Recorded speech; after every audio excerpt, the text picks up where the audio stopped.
आप सभी को नमस्कार। यहाँ हिंदुस्तान टाइम्स समिट में देश विदेश से अनेक गणमान्य अतिथि उपस्थित हैं। मैं आयोजकों और जितने साथियों ने अपने विचार रखे, आप सभी का अभिनंदन करता हूँ। अभी शोभना जी ने दो बातें बताई जिसको मैंने नोटिस किया। एक तो उन्होंने कहा कि मोदी जी पिछली बार आए थे तो ये सुझाव दिया था, इस देश में मीडिया हाउस को काम बताने की हिम्मत कोई नहीं कर सकता, लेकिन मैंने की थी। और मेरे लिए खुशी की बात है कि शोभना जी और उनकी टीम ने बड़े चाव से इस काम को किया। और देश को, जब मैं अभी प्रदर्शनी देख के आया, मैं सबसे आग्रह करूंगा कि इसको जरूर देखिए। इन फोटोग्राफर साथियों ने पल को ऐसे पकड़ा है कि पल को अमर बना दिया है। दूसरी बात उन्होंने कही, और वो भी जरा मैं शब्दों को जैसे मैं समझ रहा हूँ, उन्होंने कहा कि आप आगे भी, एक तो ये कह सकती थी कि आप आगे भी देश की सेवा करते रहिए, लेकिन हिंदुस्तान टाइम्स ये कहे आप आगे भी ऐसे ही सेवा करते रहिए।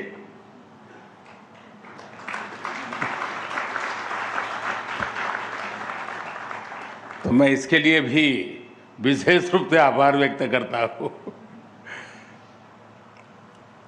साथियों, इस बार समिट की थीम है ट्रांसफॉर्मिंग टुमारो। मैं समझता हूं जिस हिंदुस्तान अखबार का 101 साल का इतिहास है, जिस अखबार पर महात्मा गांधी जी, मदन मोहन मालवीय जी, घनश्याम दास बिड़ला जी, ऐसे अनगिनत महापुरुषों का आशीर्वाद रहा, वो अखबार जब ट्रांसफॉर्मिंग टुमारो की चर्चा करता है तो देश को ये भरोसा मिलता है कि भारत में हो रहा परिवर्तन केवल संभावनाओं की बात नहीं है, बल्कि ये बदलते हुए जीवन, बदलती हुई सोच और बदलती हुई दिशा की सच्ची गाथा है। साथियों, आज हमारे संविधान के मुख्य शिल्पी डॉक्टर बाबा साहब आम्बेडकर जी का महापरिनिर्वाण दिवस भी है। मैं सभी भारतीयों की तरफ से उन्हें श्रद्धांजलि अर्पित करता हूं। फ्रेंड्स, आज हम उस मुकाम पर खड़े हैं जब 21वीं सदी का 1/4 हिस्सा बीत चुका है। इन 25 सालों में दुनिया ने कई उतार चढ़ाव देखे हैं। फाइनेंशियल क्राइसिस देखी है, ग्लोबल पैंडेमिक देखी है, टेक्नोलॉजी से जुड़े डिसरप्शन देखे हैं। हमने बिखरती हुई दुनिया भी देखी है, वॉर्स भी देख रहे हैं। ये सारी स्थितियां किसी न किसी रूप में दुनिया को चैलेंज कर रही है। आज दुनिया अनिश्चितताओं से भरी हुई है,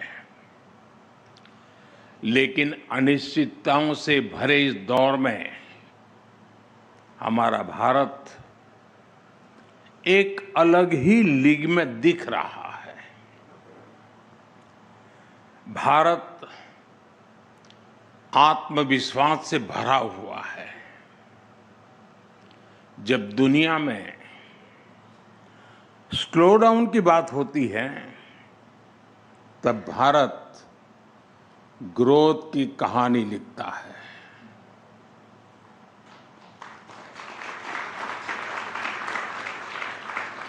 जब दुनिया में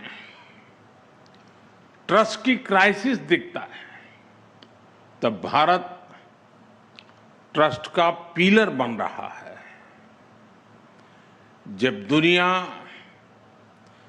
फ्रेगमेंटेशन की तरफ जा रही है, तब भारत ब्रिज बिल्डर बन रहा है। साथियों, अभी कुछ दिन पहले भारत में Q2 के जीडीपी फिगर्स आए हैं। 8% से ज्यादा की ग्रोथ रेट हमारी प्रगति की नई गति का प्रतिबिंब है। साथियों, ये सिर्फ नंबर नहीं है, ये स्ट्रॉन्ग मैक्रो इकोनॉमिक सिग्नल है। ये संदेश है कि भारत आज ग्लोबल इकोनॉमी का ग्रोथ ड्राइवर बन रहा है। और हमारे ये आंकड़े तब है जब ग्लोबल ग्रोथ 3% के आसपास है। G7 की इकोनॉमीज औसतन 1.5% के आसपास है, 1.5%। इन परिस्थितियों में भारत हाई ग्रोथ और लो इन्फ्लेशन का मॉडल बना हुआ है। एक समय था जब हमारे देश में खास करके इकोनॉमिस्ट हाई इन्फ्लेशन को लेकर चिंता जताते थे। आज वही इन्फ्लेशन लो होने की बात करते हैं। साथियों, भारत की ये उपलब्धियां सामान्य बात नहीं है। ये सिर्फ आंकड़ों की बात नहीं है, ये एक फंडामेंटल चेंज है जो बीते दशक में भारत लेकर आया है। ये फंडामेंटल चेंज रिजिलियंस का है। ये चेंज समस्याओं के समाधान की प्रवृत्ति का है। ये चेंज आशंकाओं के बादलों को हटाकर आकांक्षाओं के विस्तार का है। और इसी वजह से आज का भारत खुद भी ट्रांसफॉर्म हो रहा है और आने वाले कल को भी ट्रांसफॉर्म कर रहा है।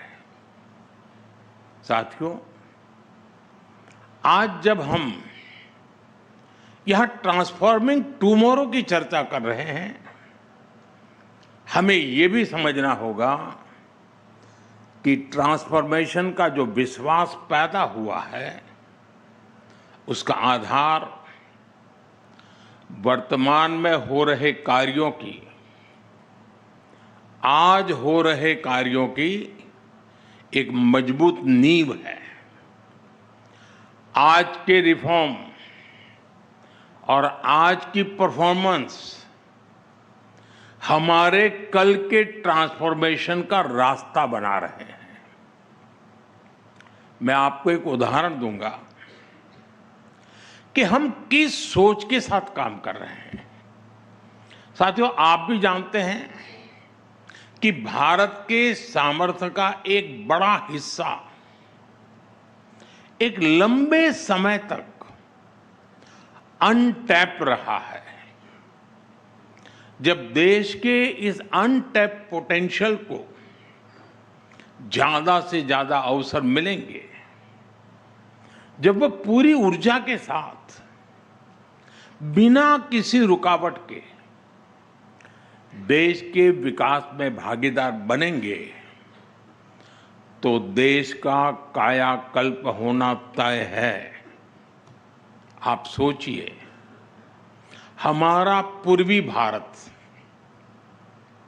हमारा नॉर्थ ईस्ट, हमारे गांव, हमारे टियर 2 और टियर 3 सिटीज, हमारे देश की नारी शक्ति, भारत की इनोवेटिव यूथ पावर, भारत की सामुद्रिक शक्ति, ब्लू इकोनॉमी, भारत का स्पेस सेक्टर, कितना कुछ है जिसके फुल पोटेंशियल का इस्तेमाल पहले के दशकों में हो ही नहीं पाया।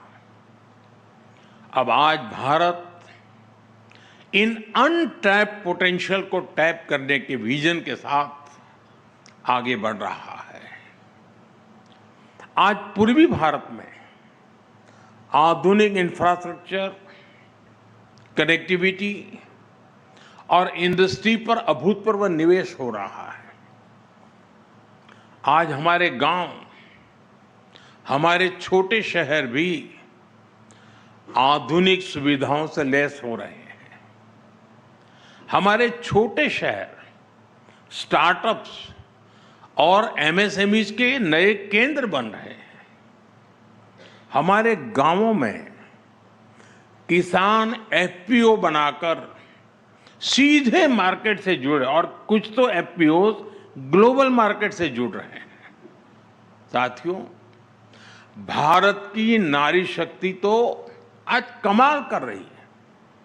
हमारी बेटियां आज हर फील्ड में छा रही हैं। ये ट्रांसफॉर्मेशन अब सिर्फ महिला सशक्तिकरण तक सीमित नहीं है। इस समाज की सोच और सामर्थ्य दोनों को ट्रांसफॉर्म कर रहा है। साथियों, जब नए अवसर बनते हैं, जब रुकावटें हटती हैं, तो आसमान में उड़ने के लिए नए पंख भी लग जाते हैं। इसका एक उदाहरण भारत का स्पेस सेक्टर भी है। पहले स्पेस सेक्टर सरकारी नियंत्रण में ही था, लेकिन हमने स्पेस सेक्टर में रिफॉर्म किया, उसे प्राइवेट सेक्टर के लिए ओपन किया, और इसके नतीजे आज देश देख रहा है। अभी 10-11 दिन पहले मैंने हैदराबाद में स्काई रूट के इन्फिनिटी कैंपस का उद्घाटन किया।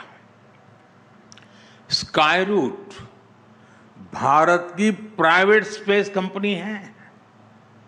ये कंपनी हर महीने एक रॉकेट बनाने की क्षमता पर काम कर रही है। ये कंपनी फ्लाइट रेडी विक्रम-1 बना रही है। सरकार ने प्लेटफॉर्म दिया और भारत का नौजवान उस पर नया भविष्य बना रहा है। और यही तो असली ट्रांसफॉर्मेशन है। साथियों, भारत में आए एक और बदलाव की चर्चा मैं यहां करना जरूरी समझता हूं। एक समय था जब भारत में रिफॉर्म्स रिएक्शनरी होते थे, यानी बड़े निर्णयों के पीछे या तो कोई राजनीतिक स्वार्थ होता था या फिर किसी क्राइसिस को मैनेज करना होता था। लेकिन आज नेशनल गोल्स को देखते हुए रिफॉर्म्स होते हैं। टारगेट तय है। आप देखिए, देश के हर सेक्टर में कुछ न कुछ बेहतर हो रहा है। हमारी गति कांस्टेंट है, हमारी डायरेक्शन कंसिस्टेंट है और हमारा इंटेंट नेशन फर्स्ट का है। 2025 का तो ये पूरा साल ऐसे ही रिफॉर्म्स का साल रहा है। सबसे बड़ा रिफॉर्म नेक्स्ट जनरेशन जीएसटी का था और इन रिफॉर्म्स का असर क्या हुआ वो सारे देश ने देखा है। इसी साल डायरेक्ट टैक्स सिस्टम में भी बहुत बड़ा रिफॉर्म हुआ है। 12 लाख रुपए तक की इनकम पर जीरो टैक्स एक ऐसा कदम रहा जिसके बारे में एक दशक पहले तक सोचना भी असंभव था। साथियों, रिफॉर्म के इसी सिलसिले को आगे बढ़ाते हुए अभी 3-4 दिन पहले ही स्मॉल कंपनी की डेफिनेशन में बदलाव किया गया है। इससे हजारों कंपनियां अब आसान नियमों, तेज प्रक्रियाओं और बेहतर सुविधाओं के दायरे में आ गई है। हमने करीब 200 प्रोडक्ट कैटेगरीज को मैंडेटरी क्वालिटी कंट्रोल ऑर्डर से बाहर भी कर दिया गया है। साथियों, आज के भारत की यह यात्रा सिर्फ विकास की नहीं है, ये सोच में बदलाव की भी यात्रा है। ये मनोवैज्ञानिक पुनर्जागरण, साइकोलॉजिकल रेनेसां की भी यात्रा है। आप भी जानते हैं, कोई भी देश बिना आत्मविश्वास के आगे नहीं बढ़ सकता। दुर्भाग्य से लंबी गुलामी ने भारत के इसी आत्मविश्वास को हिला दिया था और इसकी वजह थी गुलामी की मानसिकता। गुलामी की ये मानसिकता विकसित भारत के लक्ष्य की प्राप्ति में एक बहुत बड़ी रुकावट है और इसलिए आज का भारत गुलामी की मानसिकता से मुक्ति पाने के लिए काम कर रहा है। साथियों, अंग्रेजों को अच्छी तरह से पता था कि भारत पर लंबे समय तक राज करना है तो उन्हें भारतीयों से उनके आत्मविश्वास को छीनना होगा। भारतीयों में हीन भावना का संचार करना होगा और उस दौर में अंग्रेजों ने यही किया भी। इसलिए भारतीय पारिवारिक संरचना को दकियानुसी बताया गया, भारतीय पोशाक को अनप्रोफेशनल करार दिया गया, भारतीय त्योहार संस्कृति को इरेशनल कहा गया, योग आयुर्वेद को अनसाइंटिफिक बता दिया गया, भारतीय आविष्कारों का उपहास उड़ाया गया और ये बातें कई कई दशकों तक लगातार दोहराई गई। पीढ़ी दर पीढ़ी ये चलता गया, वही पढ़ा वही पढ़ाया गया और ऐसे ही भारतीयों का आत्मविश्वास चकनाचूर हो गया। साथियों, गुलामी की इस मानसिकता का कितना व्यापक असर हुआ है, मैं उसका कुछ उदाहरण आपको देना चाहता हूं। आज भारत दुनिया की सबसे तेजी से ग्रो करने वाली मेजर इकोनॉमी है। कोई भारत को ग्लोबल ग्रोथ इंजन बताता है, कोई ग्लोबल पावर हाउस कहता है। एक से बढ़कर एक बातें आज हो रही हैं। लेकिन साथियों,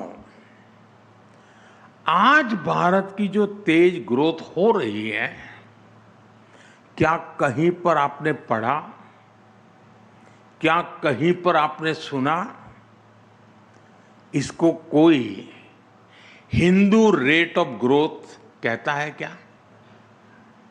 दुनिया की तेज इकोनॉमी, तेज ग्रोथ कोई कहता है क्या? हिंदू रेट ऑफ ग्रोथ कब कहा गया? जब भारत 2-3% की ग्रोथ के लिए तरस गया था। आपको क्या लगता है, किसी देश की इकोनॉमिक ग्रोथ को उसमें रहने वाले लोगों की आस्था से जोड़ना, उनकी पहचान से जोड़ना, क्या ये अनायास ही हुआ होगा क्या? जी नहीं, ये गुलामी की मानसिकता का प्रतिबिंब था। एक पूरे समाज, एक पूरी परंपरा को अनप्रोडक्टिविटी का, गरीबी का पर्याय बना दिया गया। यानी ये सिद्ध करने का प्रयास किया गया कि भारत की धीमी विकास दर का कारण हमारी हिंदू सभ्यता और हिंदू संस्कृति है। और हद देखिए, आज जो तथाकथित बुद्धिजीवी हर चीज में, हर बात में सांप्रदायिकता खोजते रहते हैं, उनको हिंदू रेट ऑफ ग्रोथ में सांप्रदायिकता नजर नहीं आई। ये टर्म उनके दौर में किताबों का, रिसर्च पेपर्स का हिस्सा बना दिया गया।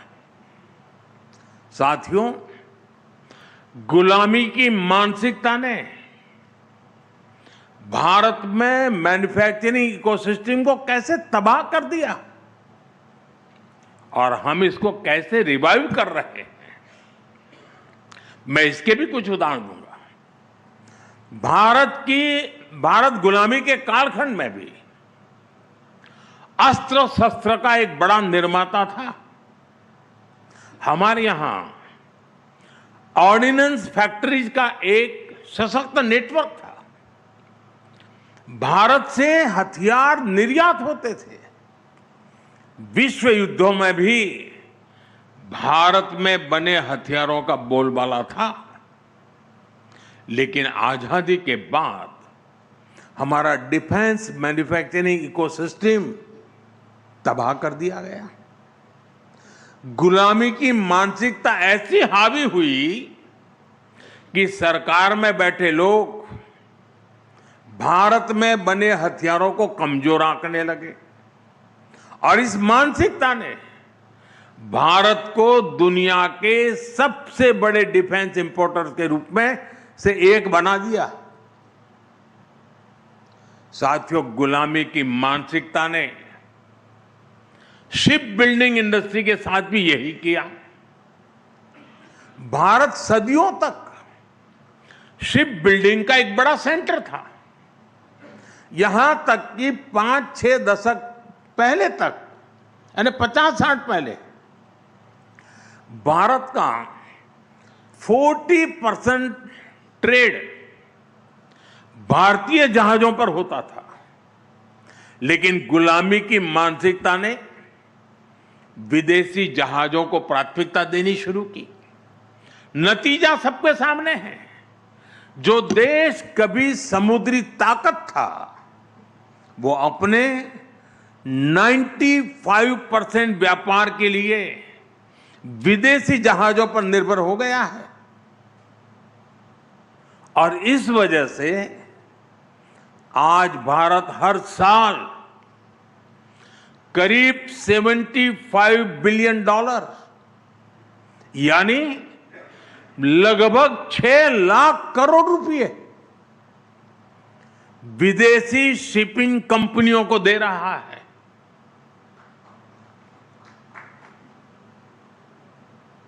साथियों, शिप बिल्डिंग हो, डिफेंस मैन्युफैक्चरिंग हो, आज हर सेक्टर में गुलामी की मानसिकता को पीछे छोड़कर नए गौरव को हासिल करने का प्रयास किया जा रहा है। साथियों, गुलामी की मानसिकता ने एक बहुत बड़ा नुकसान भारत में गवर्नेंस के अप्रोच को भी किया।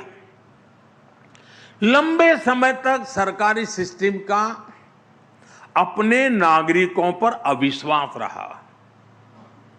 आपको याद होगा, पहले अपने ही डॉक्यूमेंट्स को किसी सरकारी अधिकारी से अटैच कराना पड़ता था। जब तक वो थप्पा नहीं मारता है, सब झूठ माना जाता था। आपका परिश्रम किया हुआ सर्टिफिकेट, हमने ये अविश्वास का भाव तोड़ा और सेल्फ अटेस्टेंट को ही पर्याप्त माना। मेरे देश का नागरिक कहता भी है, मैं कह रहा हूं, मैं उस पर भरोसा करता हूं।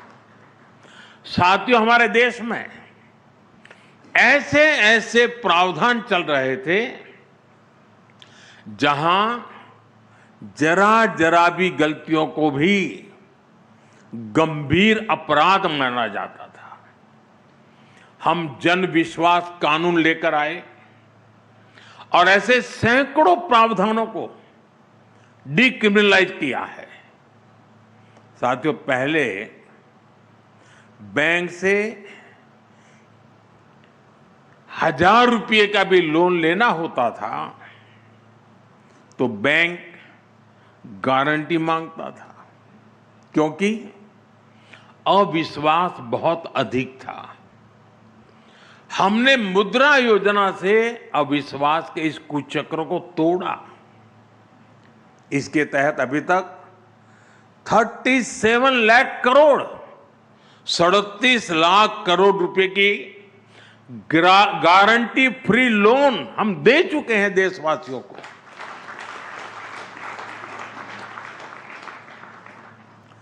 इस पैसे से उन परिवारों के नौजवानों को भी एंटरप्रेन्योर बनने का विश्वास मिला है।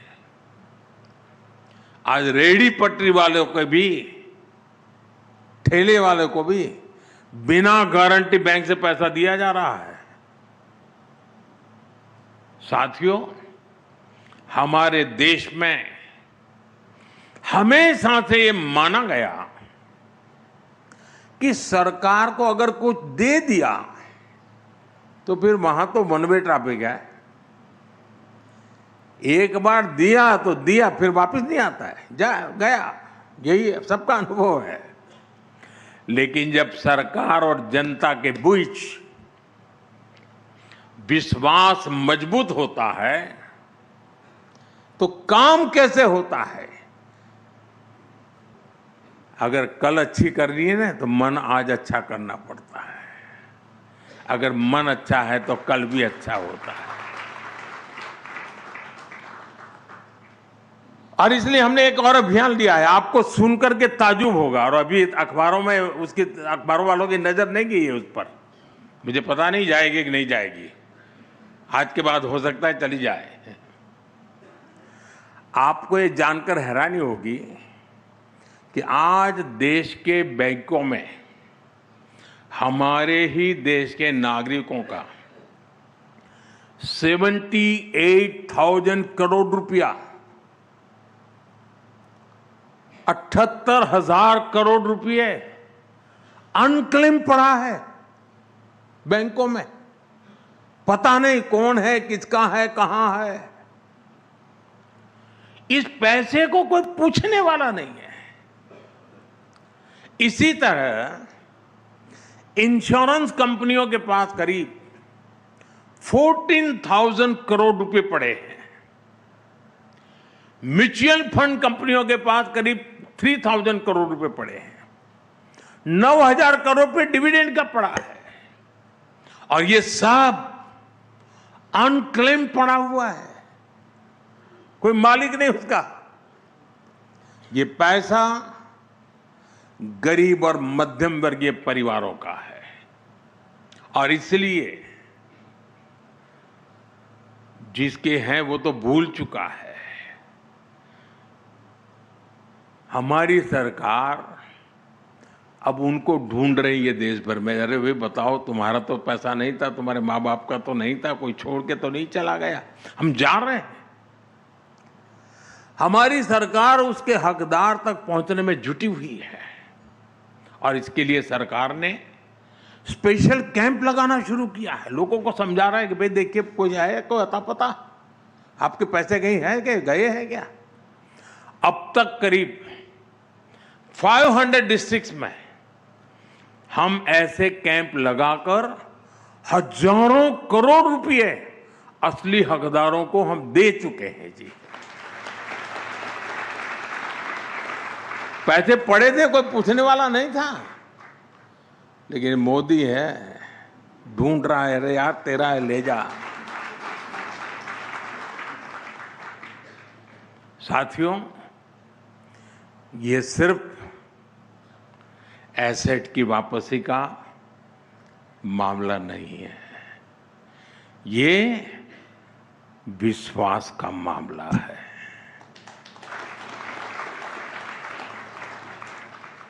ये जनता के विश्वास को निरंतर हासिल करने की प्रतिबद्धता है और जनता का विश्वास यही हमारी सबसे बड़ी पूंजी है। अगर गुलामी की मानसिकता होती तो सरकारी मानसी हावी होता और ऐसे अभियान कभी नहीं चलते। साथियों, हमें अपने देश को पूरी तरह से हर क्षेत्र में गुलामी की मानसिकता से पूर्ण रूप से मुक्त करना है। अभी कुछ दिन पहले मैंने देश से एक अपील की है। मैं आने वाले 10 साल का एक टाइम फ्रेम लेकर देशवासियों को मेरे साथ मेरी बातों को ये कुछ करने के लिए प्यार से आग्रह कर रहा हूं, हाथ जोड़ के विनती कर रहा हूं। 140 करोड़ देशवासियों की मदद के बिना मैं कर नहीं पाऊंगा और इसलिए मैं देशवासियों के बार बार हाथ जोड़ के कह रहा हूं। और 10 साल के इस टाइम फ्रेम में मैं क्या मांग रहा हूं?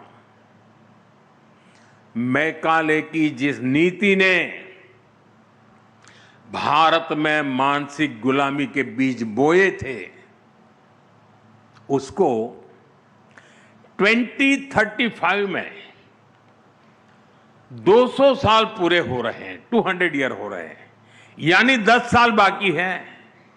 और इसलिए इन्हीं 10 वर्षों में हम सभी को मिल करके अपने देश को गुलामी की मानसिकता से मुक्त करके रहना चाहिए।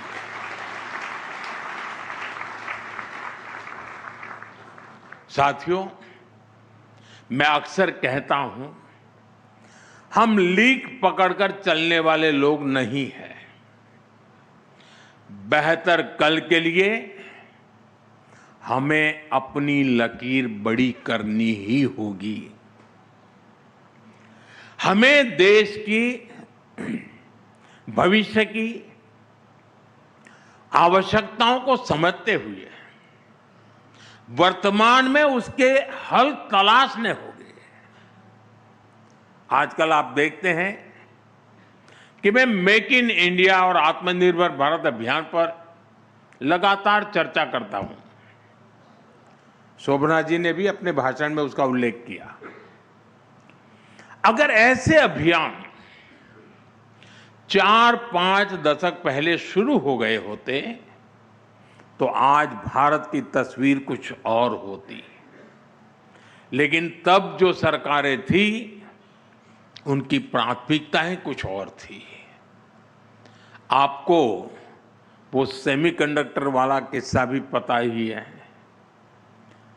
करीब 50-60 साल पहले, 5-6 दशक पहले एक कंपनी भारत में सेमीकंडक्टर प्लांट लगाने के लिए आई थी, लेकिन यहां उसको तवज्जो नहीं दी गई और देश सेमीकंडक्टर मैन्युफैक्चरिंग में इतना पिछड़ गया। साथियों, यही हाल एनर्जी सेक्टर का भी है। आज भारत हर साल करीब करीब 125 लाख करोड़ रुपए का, 125 लाख करोड़ रुपए के पेट्रोल, डीजल, गैस का इंपोर्ट करता है। 125 लाख करोड़ रुपया।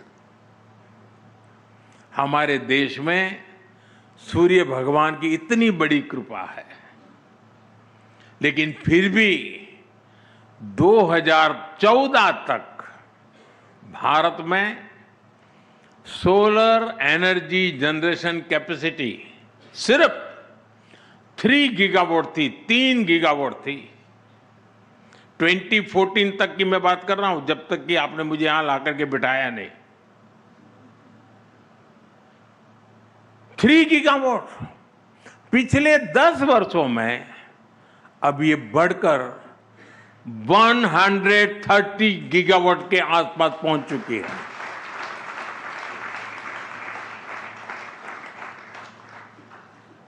और इसमें भी भारत ने 22 गीगावाट कैपेसिटी सिर्फ और सिर्फ रूफटॉप सोलर से ही जोड़ी है। 22 गीगावाट एनर्जी रूफटॉप सोलर से। साथियों, पीएम सूर्य घर मुफ्त बिजली योजना ने एनर्जी सिक्योरिटी के इस अभियान में देश के लोगों को सीधी भागीदारी करने का मौका दे दिया है। मैं काशी का सांसद हूं, प्रधानमंत्री के नाते जो काम है, लेकिन सांसद के नाते भी कुछ काम करने होते हैं। मैं जरा काशी के सांसद के नाते आपको बताना चाहता हूं, और आपके हिंदी अखबार की तो ताकत है तो उसको तो जरूर काम आएगा। काशी में 26,000 से ज्यादा घरों में पीएम सूर्यघर मुफ्त बिजली योजना के सोलर प्लांट लगे हैं।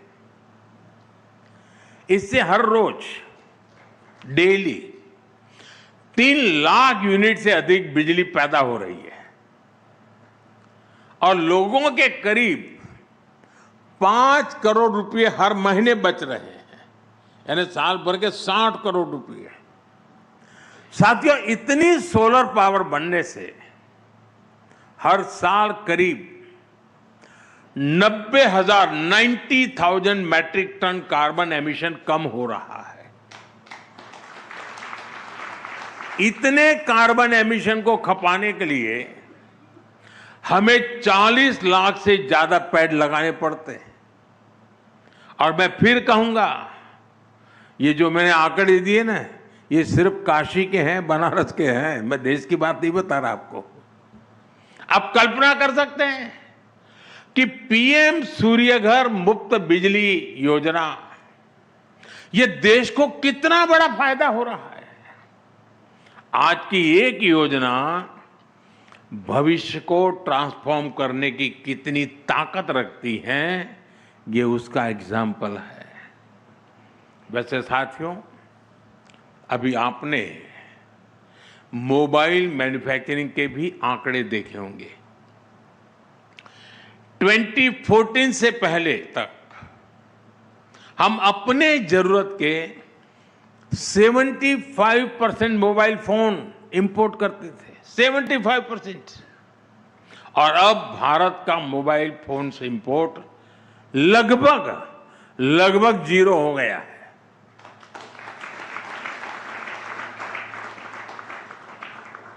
अब हम बहुत बड़े मोबाइल फोन एक्सपोर्टर बन रहे हैं। 2014 के बाद हमने एक रिफॉर्म किया देश ने परफॉर्म किया और उसके ट्रांसफॉर्मेटिव नतीजे आज दुनिया देख रही है। साथियों, ट्रांसफॉर्मिंग टुमारो की ये यात्रा ऐसी ही अनेक योजनाओं, अनेक नीतियों, अनेक निर्णयों, जन आकांक्षा और जन भागीदारी की यात्रा है। ये निरंतरता की यात्रा है। ये सिर्फ एक समिट की चर्चा तक सीमित नहीं है। भारत के लिए तो ये राष्ट्रीय संकल्प है। इस संकल्प में सबका साथ जरूरी है, सबका प्रयास जरूरी है। सामूहिक प्रयास हमें परिवर्तन की ऊंचाई को छूने के लिए अवसर देंगे ही देंगे।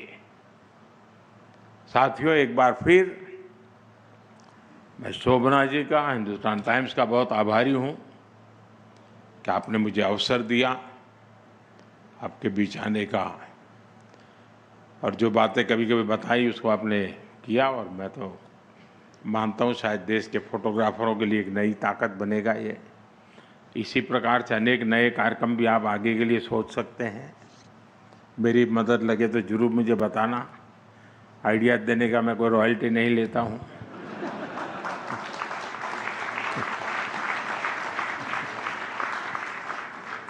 मुफ्त का कारोबार है और मारवाड़ी परिवार है तो मौका छोड़ेगा ही नहीं। बहुत बहुत धन्यवाद आप सबका। नमस्कार।